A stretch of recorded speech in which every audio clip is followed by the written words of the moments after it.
This is first part of the video where I show how to build ATmega328P with integrated USB support using FT232RL IC. Here I will describe the circuit in details, explain the role of each IC and components. Then in the next video, I will show how this circuit actually works via simulation. I start with power supply by placing LM1117 5V IC. I am placing 10 microfarad capacitor at the input.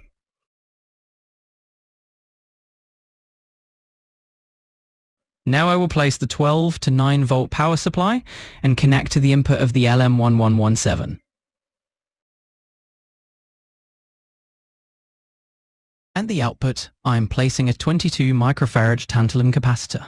The 22 microfarad capacitor serves as the essential output stabilizer for the LM1117 5.0 linear regulator. Unlike standard ceramic capacitors, tantalum capacitors possess a specific equivalent series resistance, ESR, that falls within the stability window required by the LM1117's internal feedback loop. Without this specific ESR, the regulator can become unstable and oscillate, creating high-frequency noise that causes the ATmega328P to crash or behave erratically. Positioned at the output, C2 acts as a local energy reservoir, filtering out voltage ripples and providing the immediate current bursts needed when the microcontroller or FT232R switch states.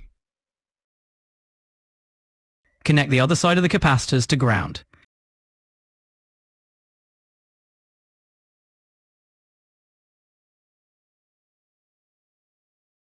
Here I'm connecting a green LED after the output capacitor and an SS16 Schottky barrier rectifier diode. This diode is to provide one-way power gate to safely manage dual power inputs. Its primary role is to allow the USB port to power the circuit while simultaneously blocking the 5V output of the LM1117 regulator from backfeeding into your computer, which prevents potential motherboard damage during simultaneous battery and USB use. Because it features a lower forward voltage drop, typically 0.4 volts, than standard silicon diodes, it ensures the ATmega328P still receives a sufficiently high voltage, approximately 4.6 volts, to maintain stable operation at 16 MHz when running on USB power alone, reverse current protection and power path selection. The capacitors C3 and C4 work together as a dual-stage filter to ensure the 5V power rail remains clean and stable. The 100 nanofarad C4 is a decoupling capacitor that suppresses high-frequency electrical noise generated by the high-speed switching of the chips, while the 4.7 microfarad C3 acts as a local reservoir to prevent voltage sags during sudden current bursts. By pairing these two, the circuit gains both the speed to filter noise and the capacity to handle power demands, protecting your ATmega328P from crashes and communication errors. Next, I'm placing the ATmega328P microcontroller.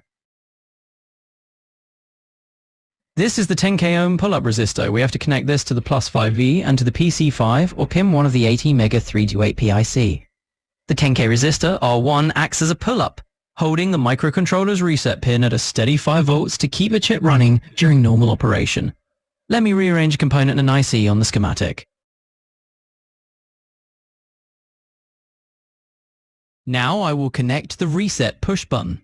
When the push button is pressed, it momentarily connects the reset pin directly to ground, forcing the chip to stop and restart its internal code execution.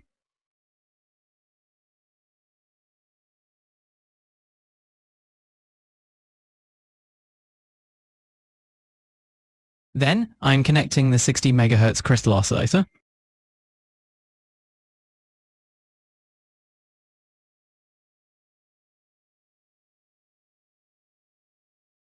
This is connected to the oscillator pins 9, PB6 and 10, PB7.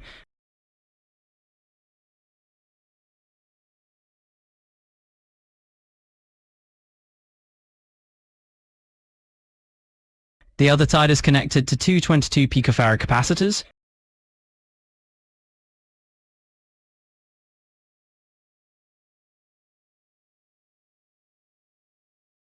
C5 and C6 are load capacitors work in conjunction with the 16 MHz crystal X1 to form a Pierce oscillator circuit. Their primary role is to provide the precise phase shifts and capacitance required to kickstart and maintain a stable mechanical vibration in the crystal. This vibration generates the accurate high-speed clock signal that dictates the timing for every instruction executed by the ATmega328P and ensures that serial communication remains perfectly synchronized. Without these capacitors, the crystal may fail to alternate or drift concurrently, leading to a system that either won't start or produces garbage data in your serial monitor. Now I'll connect the VCC pin 7 to the plus 5 volt rail, and also connect the AVCC pin 20 to the same plus 5 volt rail.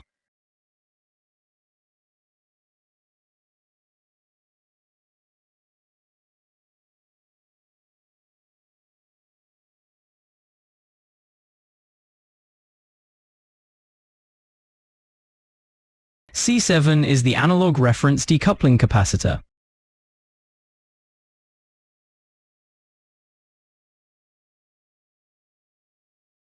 Its role is to filter out high-frequency noise from the ATmega328P's A-ref pin, providing a clean, stable voltage reference for the internal analog-to-digital converter, ADC. By shuntry voltages, the values remain precise and don't fluctuate due to digital noise on the power rail. For maximum accuracy in your measurements, this capacitor should be placed as close to the microcontroller pins as possible in PCB design. Also, connect the ground pin 22 to ground.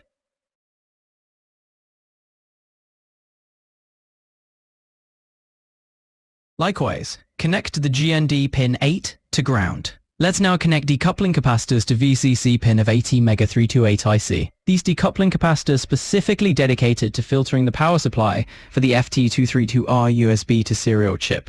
The 100 nanofarad C9 suppresses high-frequency noise and voltage spikes that could interfere with the delicate USB data signals, while the 4.7 microfarads T8 acts as a small reservoir to stabilize the local supply during data transmission bursts. Together, they ensure the FT232R has a clean, quiet power source, which is critical for maintaining a reliable connection and preventing data corruption between your circuit and the computer.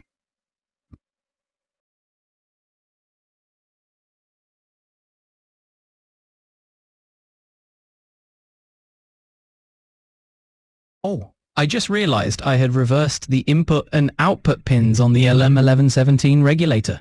I need to revert the input and output pins.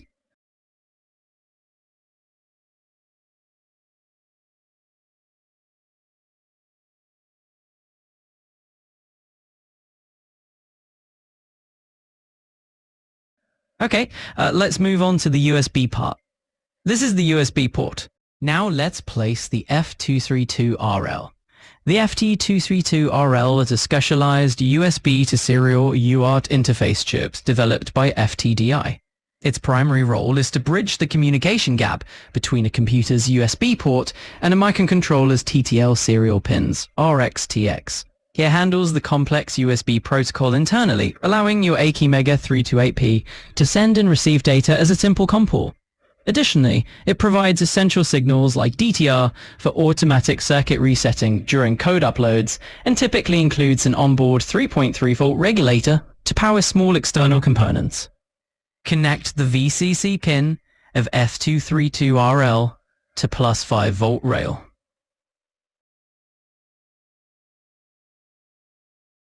Also connect VCIO pin to the same plus 5 volt rail.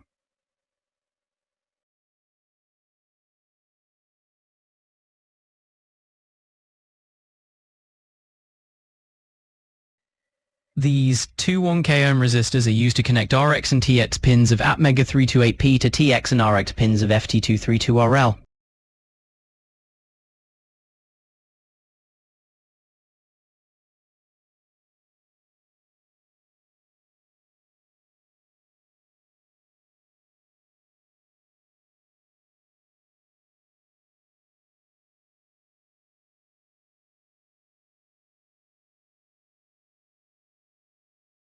Connect the test pin and the ground pins of FT232IC to ground as shown.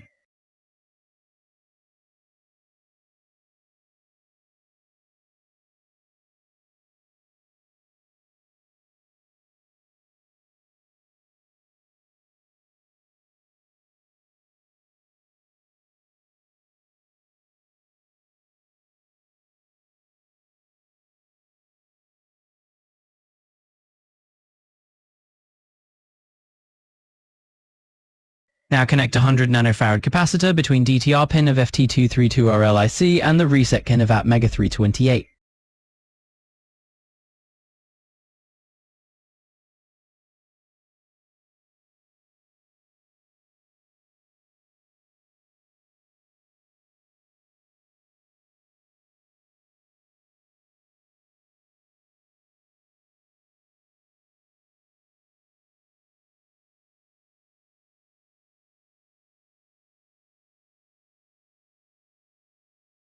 Next, let's connect two LEDs to CBUS0 and CBUS1 of FT232RL. Their cathode should be connected to plus 5V.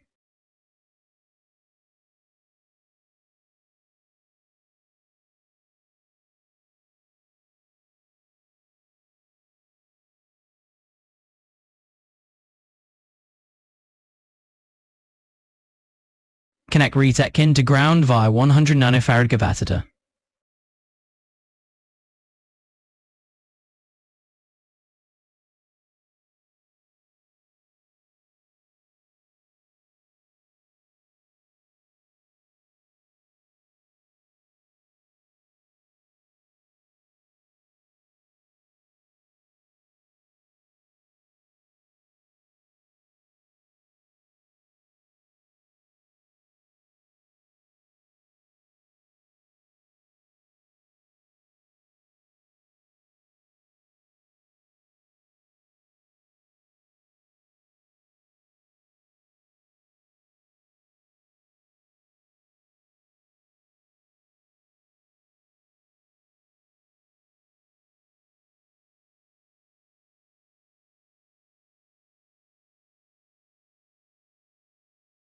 Connect a ferrited bead to the VCC pin of the USB port. This ferrited bead is a passive component used for EMI, electromagnetic interference suppression.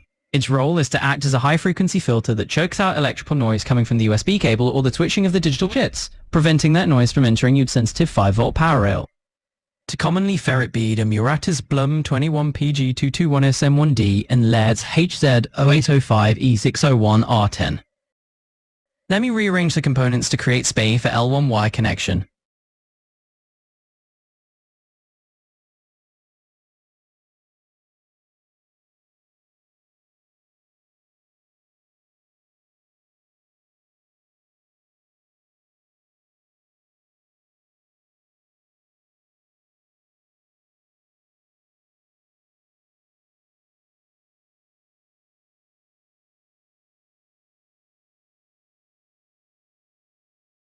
Connect the other side to the ferrite bead to the plus 5V rail.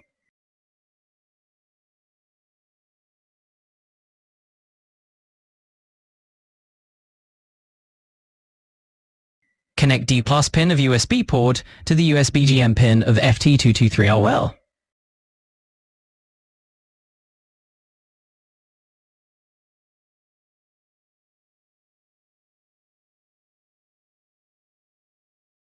Similarly, connect USB DN pin of FT232RL to the D- of USB port.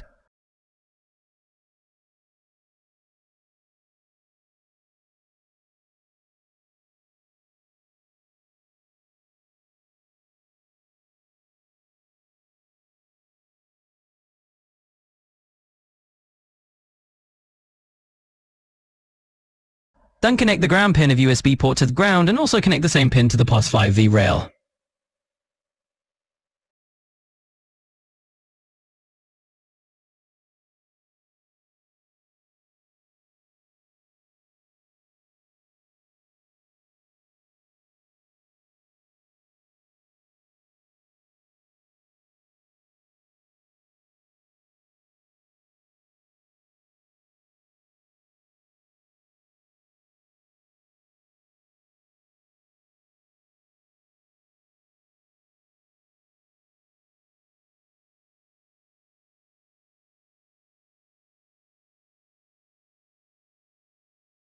Oh, I made a mistake. The L1 and C12 capacitors should be connected to the D2 anode side power supply, not the plus 5 volt.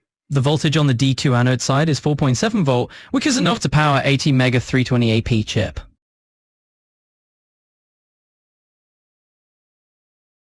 Also, I made a mistake in connecting the reset pin of FT232RL. The 3v30T pin should be connected to the C11 capacitor.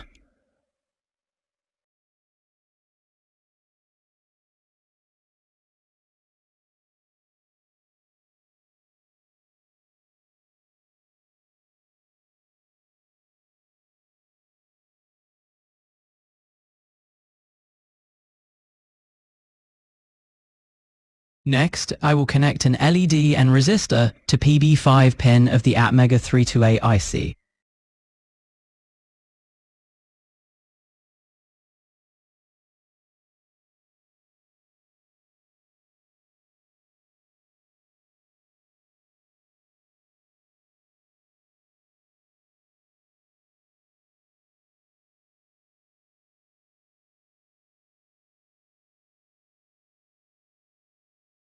Let me change the resistor value from 1K to 330 ohm.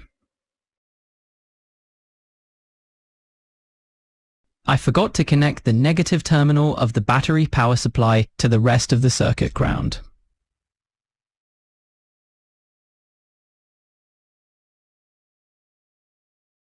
I also noticed that the 10 microfarad capacitor C1 and the 22 microfarad tantalum capacitor are wrongly placed. The 22 microfarad tantalum capacitor should be at the output.